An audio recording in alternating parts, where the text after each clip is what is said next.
Hello, everyone. Welcome back to another episode of this great Communities United series. And today's topic is autism and dyspraxia. And yeah, today I'm joined with two great people, Emily and Athina, who have both been on the podcast before. Athina not too long ago, and Emily, I think last time was when we did the autism series, wasn't it? And you came on to talk about Doctor Who and autism. About probably a couple of months ago now. So it's great to have you guys back. This later part of the year because, as we said before, nearly Christmas and it's always looking dark outside now. So gloomy and rainy. But I'm gonna get Emily and Athena to introduce themselves, and then we can kind of start talking about all this great stuff. So Emily, would you mind introducing yourself? Yeah, hi, I'm Emily and I am autistic and dyspraxic. Yeah. Could have said it better. Athena. Hi, I'm Athena. I'm got dyspraxia and I'm currently being diagnosed with autism and I'm from Manchester in England. Yeah. So the North guys. Yeah. Covering both sides of the Pennines, we're all good. Yeah. Yeah. So I guess how we could start things. Like Athena, like I know like the last time we spoke about like Yeah. you having getting on to have autism diagnosis. Has anything like progressed since we last spoke and stuff? So I had I had two assessments. So I had the last assessment and they asked me to hand in the notes and I've got my final diagnosis assessment tomorrow with the doctors. So hopefully then they'll diagnose me with autism there tomorrow. Oh, fingers crossed. Yeah. Like, it all works out. I think tomorrow is a special day for everyone because like Yeah. Athena's got your final part hopefully, and then Yeah. Emily, like sort of spoke about before we started about I think your 2-year anniversary since you was diagnosed with autism, isn't it, Emily? Yeah, so we both could have the same anniversary. Yeah. If you're diagnosed tomorrow. Yeah. Yeah, 16th of November would be a good day. Definitely. Yeah. Yeah. Yeah. And by the time this goes out, hopefully it'll be all right. Like because it, as far as people watching and listening are concerned, it's December. Yeah.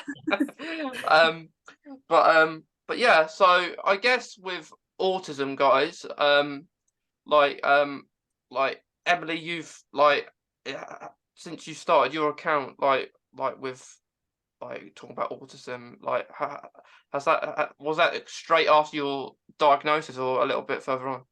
Set it up 3 days afterwards. So yeah, pretty quickly. I was just like, right, okay, I need to find, a way of talking about my experiences. At first it was talking about my experiences in a very like private way, like I wanted it to be anonymous. But yeah, that didn't last very long. So yeah, 3 days after. So I didn't really wait around too long to do that. So yeah, it'll be 2 years of having my Instagram account as well, very soon as well. That's exciting. Yeah. Yeah. Or in the past, because it's now December, just to confuse everyone with timelines. Yeah. Yeah. It's a good year to well it's a good part of the year, isn't it? Like you come towards the end and then you're like cheering on like you've got another year. um like I'm in February, like I started my account when I was in 2020. um so it's kind of 2 years I guess already for me, but it's like it's like at start of the year. So um not the best time of year I guess because you know when you get to New Year you think, oh, here we go, another year. Yeah. Yeah. Like Athena, you're quite recent, have you, when starting your like account with autism and dyspraxia?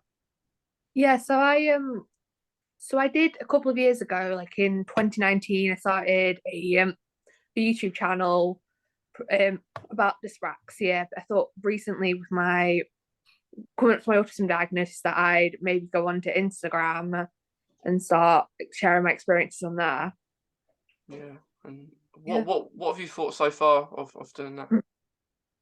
So it's good. I followed a few creators. I feel like, especially from Instagram, I've got a wider understanding of what autism is. I didn't really have that much of an understanding beforehand. Yeah, yeah, Yeah, it it's all is very good. yeah. Yeah, it is pretty cool. I think like I guess if you type autism or dyspraxia in the search bar, lots of other people come up and you can Yeah. see them and stuff like that. Yeah. Um, but it is I guess sometimes draining, isn't it, Emily? Because like you have to have breaks as well. Not it's hard to be constant. Like Yeah. because I think before you said that when you post, Emily, you do them in advance, so you're not just doing it when you do it. Yeah. So I think a lot of the time when my posts go out, I'm not actually on Instagram. I am probably in a meeting more times than anything. Yeah, I schedule them when I've got kind of the spoons to be able to do it. And then I'm just like, right, okay, that's gone out. Obviously, there are some that I'll post on the day. Like if I see something, I'm like, right, I need to talk about this now. Otherwise, the brain won't remember what I need to do when by the time I've got home or got to somewhere I can do it. But yeah, it is definitely draining. But I think the fact that I do it in advance means I don't necessarily always have to be on there. Yeah, which makes it easier to manage, definitely. So yeah, scheduling has been a big game changer in the last sort of 6-ish months or however long I've been doing it for. Yeah. Yeah, it does help, I guess, like to do it in advance because you do it on the day. You have to think maybe it might take you a while what to write and stuff like that. Yeah. I'm not saying like some of the posts that I schedule have been edited at least 10 times, like seeing like a lot of versions of that never make it to Instagram or anything. So yeah, there's a lot of editing, but I like that because I'm like, okay, I've got this post coming out in 2 weeks. That means I've got 14 days to change my mind probably 14 times as to what it actually is going to look like. Only when I've got the spoons to change it though. Yeah. Yeah, it takes lots out of you to even do it. Like if sometimes that you don't have the energy, you choose not to do it. Um, but yeah, like Athena, like do you like in regards to tomorrow, are you a bit nervous with like having like maybe final step? Um, a little bit, but not too much. I went to a party last week, and there were a lot of people there who said to me they had autism, and they were talking me through, making me feel quite secure. So I'm feeling okay. Yeah, Yeah. yeah. You might have a party afterwards. I feel like we need like a reunion to like have a party. Like regardless, we need a party at the end. Like Yeah, definitely. Yeah. Yeah, Yeah. definitely. Yeah. That's pressure on you now to organize that. yeah, But yeah. Yeah. yeah. I'll just let me know when it is. I'll come down north. Yeah. Yeah, only a couple hours for me. Not long. Well, depends on traffic, I guess. Yeah. Um, but yeah, I think actually the last time Athena when we did ours, it was a day like the podcast when you came on last. It was the actual day where the Eurovision was announced in Liverpool, I think. Yeah. Yeah. Which it's really exciting, I guess, that it's going to be in England this year. Quite exciting that it's like somewhere, like I was telling my mum, and she's like, oh, it's right near us, we could like go get tickets. Yeah. Like Yeah. like how are you guys like around like maybe large crowds and events and stuff? um I find crowds quite draining, like mentally draining if it's like too many people. Like I'm quite I think I work better with a lot less crowds. So. Yeah. Yeah, I'm the same. I think the idea of Eurovision with it like being up north, and it's like, yeah, this is great. We're probably not going to host it again. No offense to anyone who's going to be our like entrant for Eurovision in the next few years, but we're probably not going to host it again, are we? And but that puts me off. It's just like it's a lot of people. I went somewhere on Saturday where there was so many people, and it wasn't like regulated how many people there were, and it was just too much. And it ends up like spoiling it because it's like, well, I'm just really anxious now and really drained. So it's just, yeah, I will probably be watching Eurovision on the TV like I do every year, regardless of what country it's in. I mean, if you want to win it, actually win it. I know we came second, win it kind of next year. That'd be great. But I don't see that happening potentially. Yeah. No, it's like it's one in a blue moon. Like we do win it, and I think we would have won it. I like, but it like you say, Emily, we probably won't get it again. Like I went to I was down there like in earlier this year. As you know, Emily, like we're going to like the Doctor Who like experience thing down there, and of course now it's not there anymore. I think I think it's gone to Edinburgh, which is pretty cool. But yeah, I like I'm the same. I don't like loud crowds, but I will go to a football match. Which for me is a bit different because like it's different. Like if you go to a home game and away game is much more crowded and like you're maybe like sardines a little bit. But a home match is a lot different, especially if you have maybe a season ticket where you can like you plan to sit there every time and not like an event like maybe Eurovision where you won't know where to sit and it'd probably be pretty action packed. But I think watching it on telly is the best option. Yeah, I mean, I suppose it depends on what like adjustments they have or like facilities available for anyone who does need them. I mean, I've no idea what Liverpool. Whereabouts is it in Liverpool? That's like a really bad question. That I should be that I should know the answer to. What, the Eurovision? Yeah, like what arena or it's Not probably sure. bigger than I don't arena. think I don't think they've announced it. Probably the M&S Bank, maybe. Okay. Like, do they like have like a breakout space, or what access information do they have?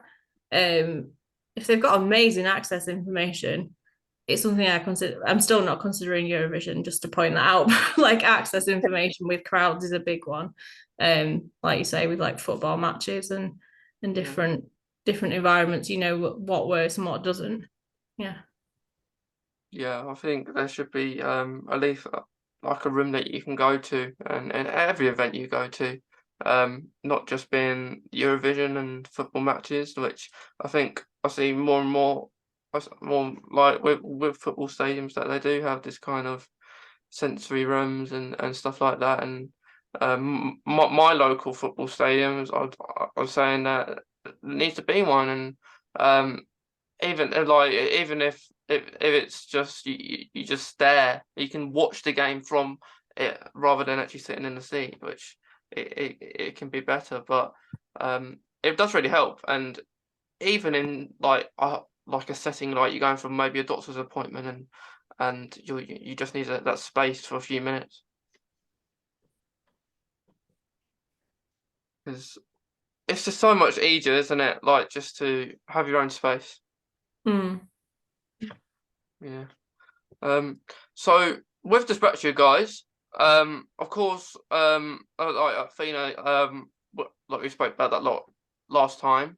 We did briefly, Emily, when we touched on in Doctor Who, I think, where they where it was placed in there. But like to talk about Dyspraxia, I guess if you may both again want to say a little bit about like your personal stories with it and like like maybe when you was diagnosed and stuff. Maybe start with Emily, and then Athina, you can go on, add anything if you have anything to say. Yeah, so I actually self-diagnose or self-identify as dyspraxic because it happened, like a lot of the questions when I was doing my autism diagnosis, they were asking about my coordination. I think they were trying to work out if I had any other kind of linked conditions, and they were talking about kind of my coordination and like my organizational skills and like my fine motor skills, all of which are not great, if I'm being honest. And like I still can't tie my shoelaces, and I can't like ride a bike, and I really struggle with like buttons and socks and all that stuff, which as an adult everyone's like, surely you should be able to do that by now. No. So when they gave me my autism diagnosis, they also went, oh, we think you're dyspraxic, like really really sure that you're dyspraxic, but we can't look into it because you're over 18. So unless you want to go private, just self-identify, because even if you got a diagnosis, nobody would help you anyway, which is a really positive thing. They essentially said that about the autism as well, the autism diagnosis, which, to be fair, 2 years on, they weren't wrong. They were not far from the point. So I also did a lot more research myself around kind of dyspraxia, and was like, you know, that really does resonate with me. So I was like, I'm not in a position to be able to financially fund completely a full diagnostic thing for dyspraxia. So I do self-identify, which I know some people do agree with, but for me, it's like I can't face another process. It's like there are some. I would find it hard to believe that I wasn't, just because of how many of the criteria that and kind of traits that I do tick, and it would make a lot of sense, to be honest. So that's kind of, I've gone really off tangent, haven't I? I can't, what was the if that was answering the question. So I self-identify because essentially where I live, they just said there's no point and nobody will help anyway. So it's, I hope Athina's got a much more uplifting story than me, because I feel like that was so not happy. And I'm laughing because I'm like, Emily, that sounds awful. If I don't laugh, I just get frustrated. And it's, yeah, so that's kind of my experience. And people that know me are like, that would sort of fit with you, to be completely honest. So yeah, I'm going to stop talking now and I'm going to hand over to Athina. Sorry, that wasn't very positive.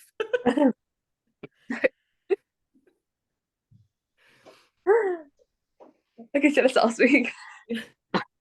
Okay. I was diagnosed when I was 7 with dyspraxia, and when I went to reception, the teachers noticed something was wrong. I couldn't do the buckles on my shoes. I couldn't even spell my name, write my name. So that was where the diagnosing process went through with me.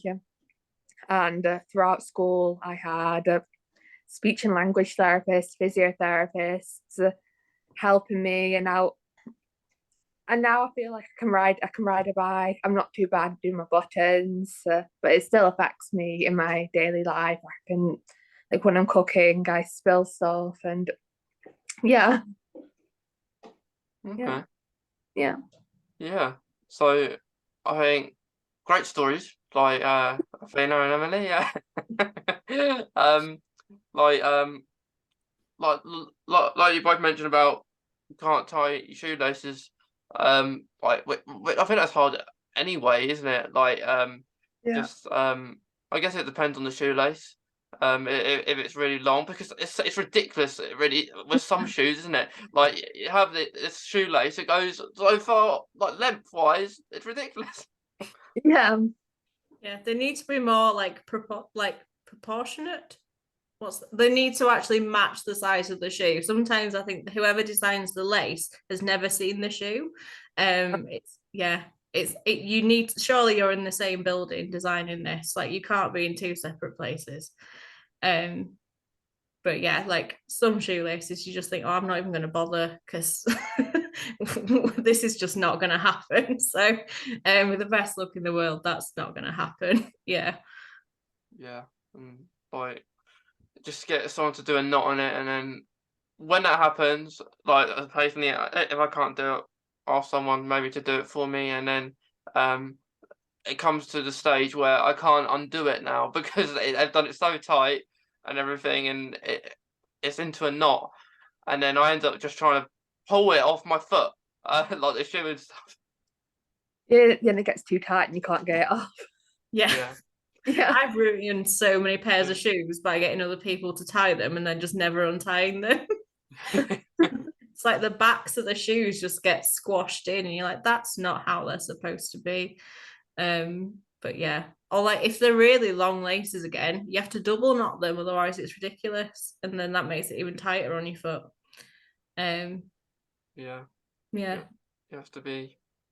Yeah, it's crazy. Like one Christmas, I remember getting in my stocking a shoe, and I thought, what's this? And it was like a practice like shoe that you can do your practice doing shoelace, which actually when I got that, I got better at doing it. Like beforehand, I didn't know how to do and like tie a lace, and I know how to tie a lace, but it's just the occasion where it's not tight enough. What happens is like I can tie it. But like if I'm doing like sport or something, like I will not like if I'm playing like maybe football or something, and my shoelace comes undone, and it's a good 3 or 4 times it's done that, I'll be like, I'm just gonna tuck my shoelace in. It'll be uncomfortable, but I don't want to keep doing it up over and over again when it's just taking too much time. Tell you what has been a game changer for me in terms of, there's a shoe that's now, it's laced up like a shoe, like if you had shoelaces, but instead of then tying a knot, it's got like a little toggle that you just have to press in and lift up to the top of the shoe, and that tightens it. Oh, that's interesting. That's interesting. Probably can't say the brand, but they're really, really good.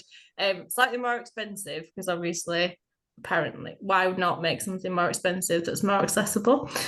So yeah, that's been a real game changer. So I now don't actually have any shoes with shoelaces, that is pretty cool. Not that I've given up trying, it's just sometimes I've got to get out of the house quick. And yeah, so that's been like, just having that little toggle to tighten up has been really, really helpful. Yeah. It's very it sounds like easier than just like it's much easier than just like before.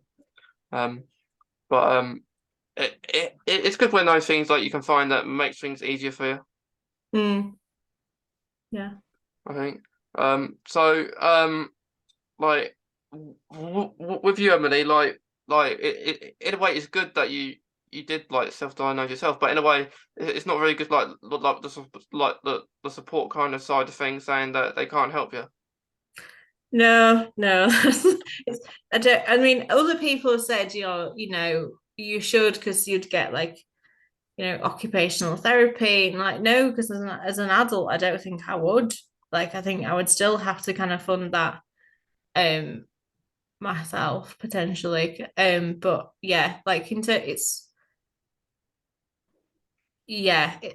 what am I trying to say? Yeah, in terms of the support and the fact that they've just essentially gone no. But if I was like 20 years younger than I was when I was diagnosed, I probably would have got support and probably like could do certain things that I now am at a point of going, oh, let's just find an alternative, because it's just, yeah, rather than trying to stress myself out every time. Yeah, I think it's very dismissive, like, and I think that's how I've found both the autism and the dyspraxia system up here is very much kind of, okay, here's your diagnosis, or we think you've got a diagnosis, off you go work it out for yourself. Which is not how it should be. And I know it varies around like the country, but it's just not good enough that's, and I think because because a few people said, "Oh, try it," and it's like, well, no, there's no point in getting a diagnosis if no one's going to help anyway. I don't really want to be like, no, I can't remember how much it does cost. I have looked into it, but I don't want to be so much money like out of pocket to not be any further forward than have a diagnosis that I'm pretty sure I've already got. So yeah. Yeah. I think it's hard to get diagnosed with anything, really, isn't it, nowadays? Yeah. And it shouldn't be like that. Like when you're diagnosed with one thing, you're quite likely to being diagnosed with something else. Upon that, or it might be completely different to dyspraxia or autism. Because like getting diagnosed is it's rewarding, I guess, isn't it? Like this time tomorrow, maybe Athina, you could be saying, I'm officially diagnosed now, which the process with you getting diagnosed probably has been pretty hard and like a long time. It's not been too long. It's been, I think I started the process in August, 6 months. Not bad. That's not bad. Not too long, Yeah. really. That's Yeah. actually quite impressive, actually. That's the quickest. That's really good, actually. Like, and it sounds like they've been quite thorough as well in terms of, which at the same time is not massively helpful for you, is it? Actually, because I know it's not a nice process, is it, being asked all the questions? But no, it's good that they've been able to do it. Well, we had to go because I went to my GP and they said they didn't know anyone where they could send me to, and they wanted us to do the research. Oh dear. Oh, I could do a whole podcast on that statement alone, to be honest, but I won't.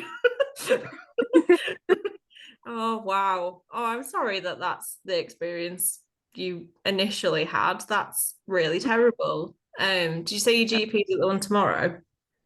I know I'm going to a private doctor tomorrow Okay. to get the diagnosis, but they've said to me that I have had it. They said to me they do think I have it, but we just need to do the final stage. Okay. Yeah. That's at least some positive. Sorry, I've taken over a little bit. Sorry, I just really want you to get that news tomorrow because it's just such a huge weight lifted. It's just really, as Mason said, really positive to get that diagnosis. Yeah.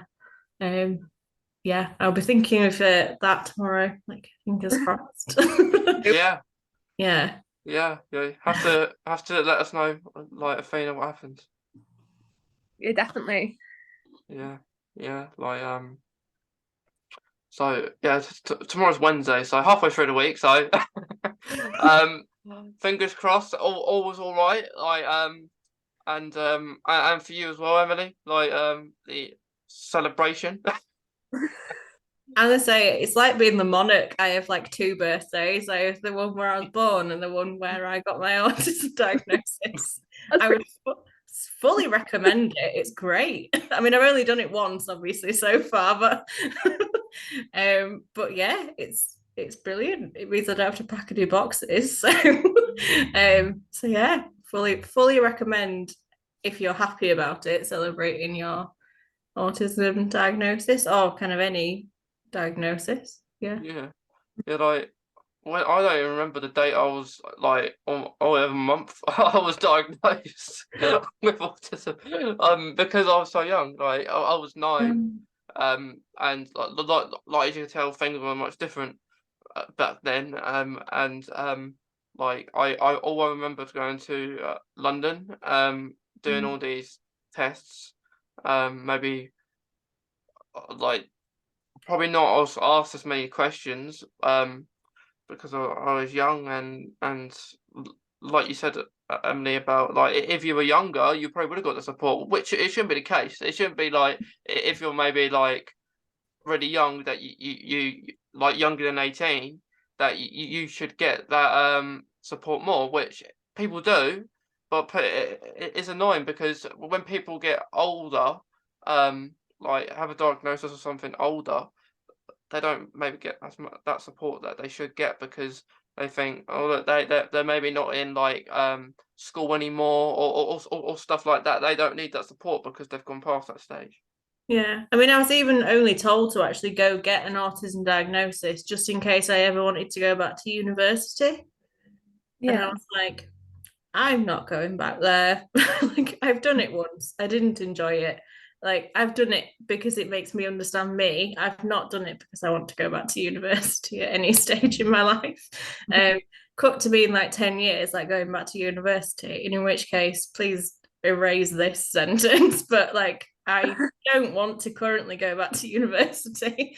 But yeah, it shouldn't be the case that it's based on, oh, you're in education, therefore you should get the support.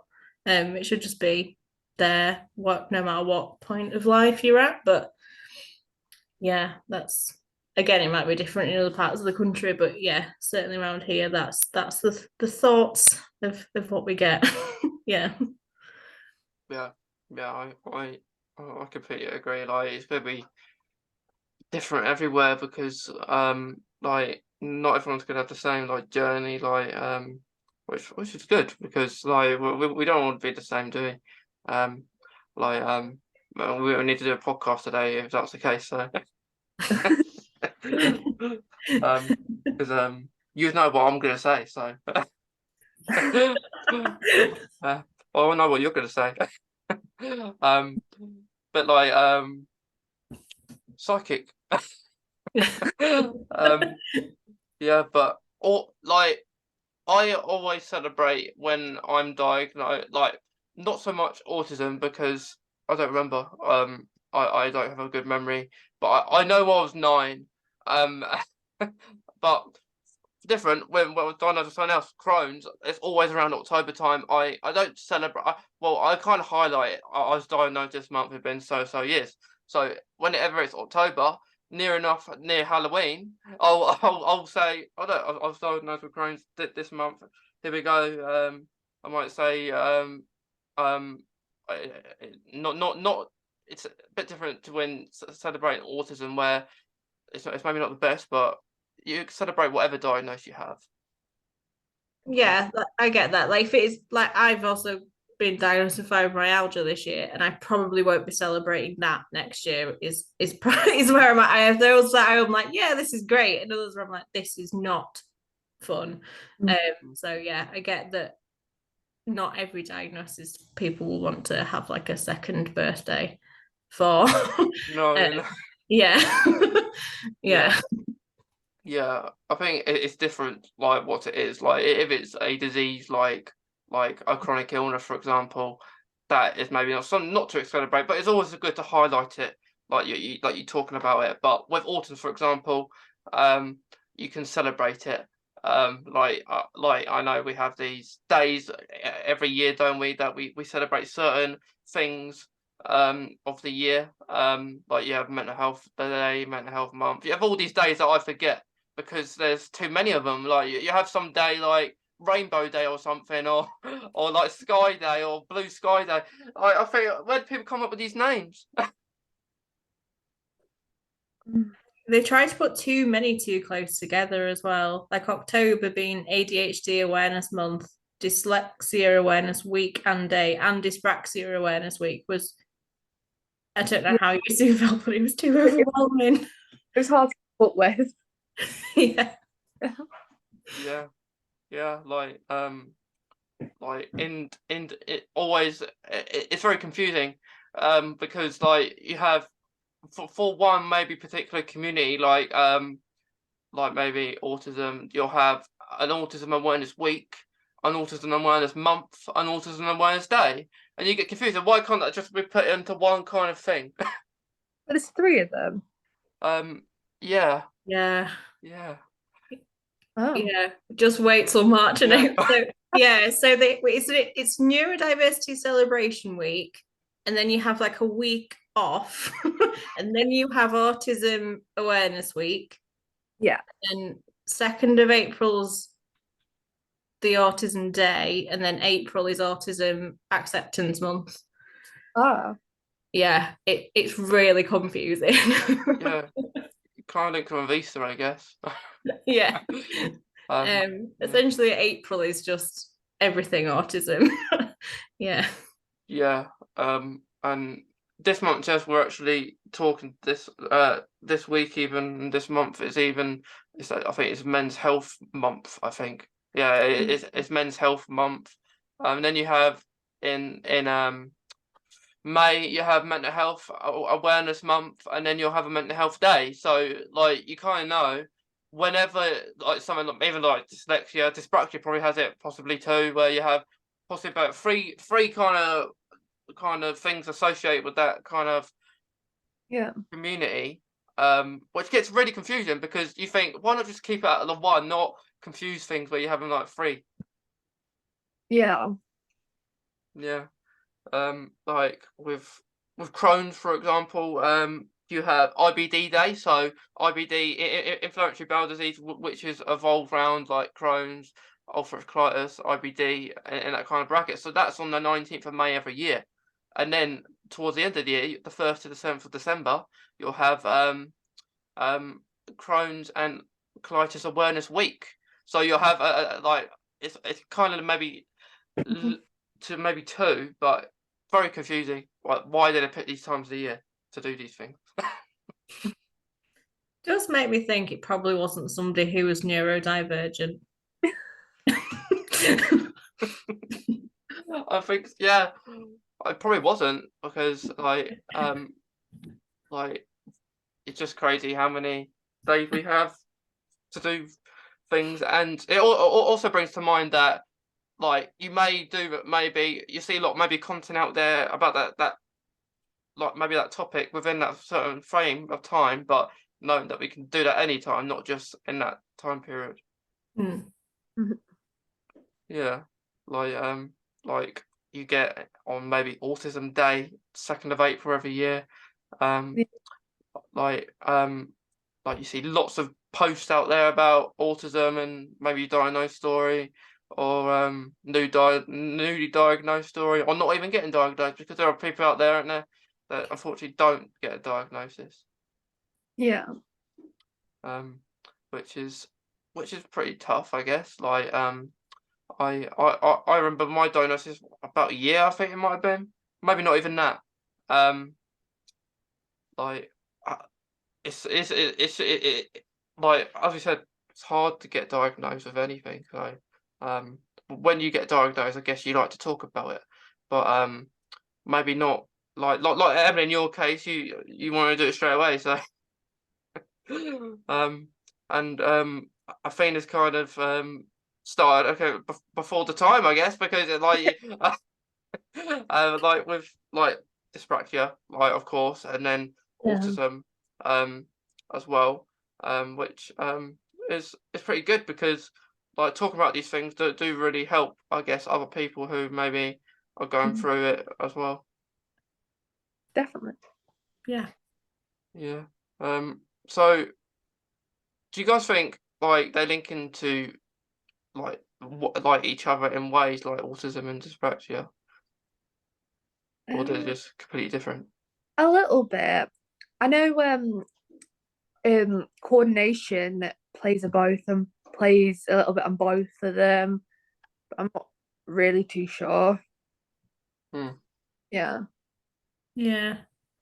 I think just because I know quite a lot of people who are autistic and dyspraxic, so it makes me think, oh, maybe there is like the crossover there. And I think like you were saying with like the coordination and the I don't know, like the posture and things like that, and like organization, sometimes maybe there's that kind of crossover a bit. Yeah.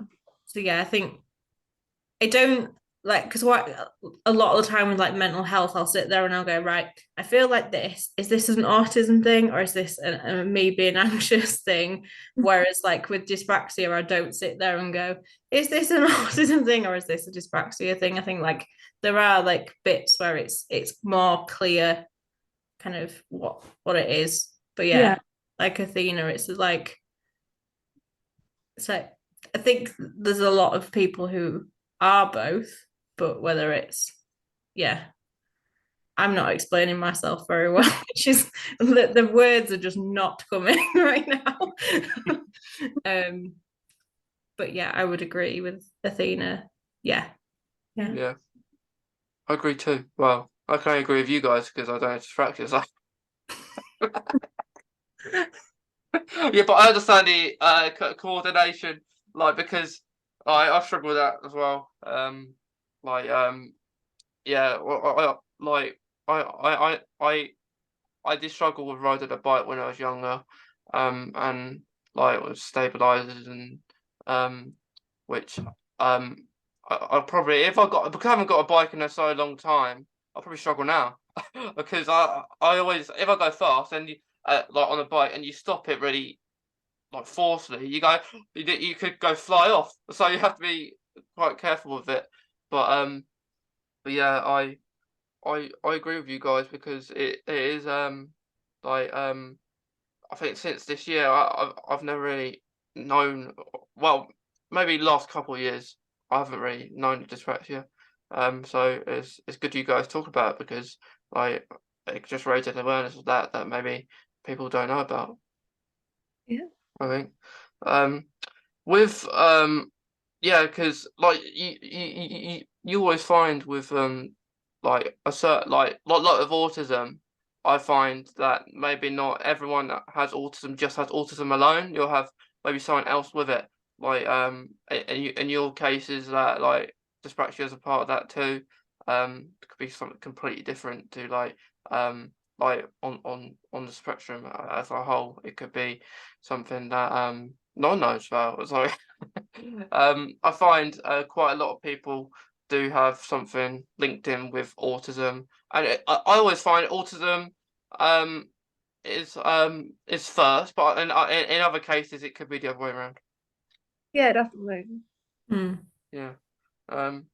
Before we go, guys, because we've talked a lot about autism dyspraxia, and yeah, I'll give you time, guys, to prepare tomorrow for your for I guess your special days in ways. But before we go, I'll just give you a chance, you guys, if you want to say anything else or have any advice, just to finish off on.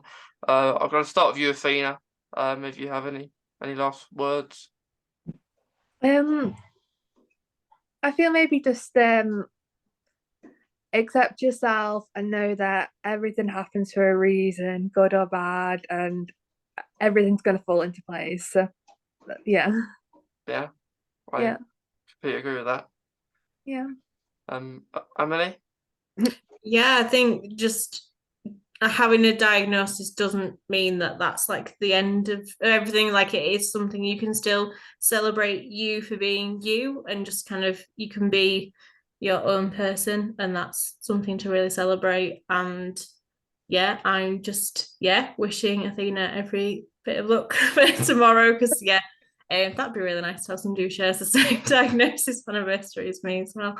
So yeah, it's like we've said, some diagnoses do have that negative thing, but actually, kind of dyspraxia, autism, they can be celebrated. There are many strengths that come with them as well as potential barriers as well. But yeah, celebrate the strengths. I completely agree. And I think like it's good when we talk about these things because it's not maybe not like every day you'll just go up to someone saying, hey look, I've got autism and dyspraxia, look at me. You might, but but only if they want to hear it. But yeah, like Emily says, Athena, I wish you best of luck for tomorrow. Thank you. And look forward to hearing all about it. And like Emily said, you might have the same kind of, I guess, anniversary of getting diagnosed, which would be pretty cool. It would Like, be pretty. yeah, That would be that. It feels like it's too coincidental for it to not happen. yeah, yeah. It's a coincidence. We're here right now talking about this, isn't it? Yeah. Like we choose this exact date for you guys to have celebrations tomorrow. Hopefully, for you too, Athena, as well. Fingers crossed. And for you, Emily, as well, celebrating 2 years getting diagnosed and doing all the wonderful work that you do as well. Thank you. But to anyone watching or seeing this today, I hope you have enjoyed us rambling on about autism and dyspraxia. Sorry. And yeah, I hope you guys have a nice Christmas and New Year. And yeah, hopefully maybe the weather gets a bit better. But thanks, Emily and Athina, and I hope you have a nice rest of your day. Thank you. Thank you.